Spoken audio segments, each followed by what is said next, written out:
আচ্ছা, ভারতের ম্যাপটা যখন আমরা দেখি তখন কি কখনো মনে হয়েছে যে এর একদিকে যেমন বিশাল সমুদ্র, অন্যদিকে অনেক দেশের সাথে বর্ডার, কিন্তু এই সব কিছুর মাঝখানেও একটা অদ্ভুত ভৌগোলিক ব্যাপার লুকিয়ে আছে? চলুন তো আজ এই ব্যাপারটা একটু খতিয়ে দেখা যাক।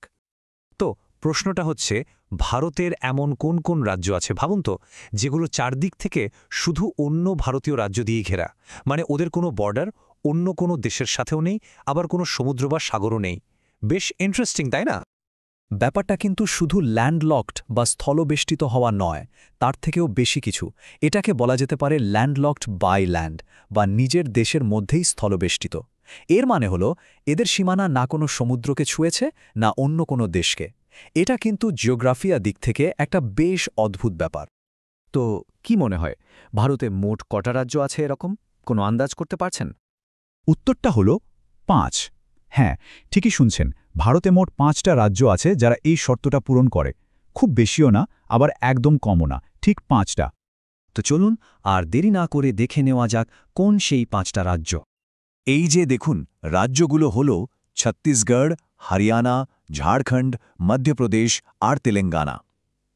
খেয়াল করলে দেখবেন এদের বেশিরভাগই ভারতের একেবারে মাঝখানের দিকে অবস্থিত। আর এটাই এদের এই বিশেষ ভৌগোলিক পরিচয় দিয়েছে। এই যে বিশেষ ভৌগোলিক অবস্থান, এটার জন্য কিন্তু একটা নির্দিষ্ট শব্দও আছে, স্থলরুদ্ধ। এর মানে হলো এমন একটা এলাকা যেটা চারপাশ থেকে নিজের দেশেরই অন্য রাজ্য দিয়ে ঘেরা, কোনো সমুদ্র বা আন্তর্জাতিক সীমানা নেই। সোজা কথায়, এই ৫টা রাজ্যের সীমানা না কোনো সমুদ্রকে ছোঁয়ে, না অন্য কোনো দেশকে।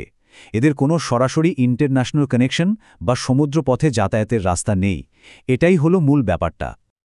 আচ্ছা, আমরা তো ফ্যাক্টসগুলো জানলাম, কিন্তু এর মানেটা কি?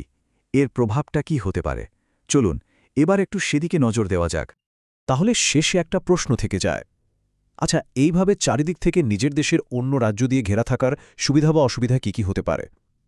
ধরুন, স্ট্র্যাটেজিক দিক থেকে বা অর্থনৈতিক দিক থেকে কিংবা সংস্কৃতির ওপরের কোনো প্রভাব পড়ে কি?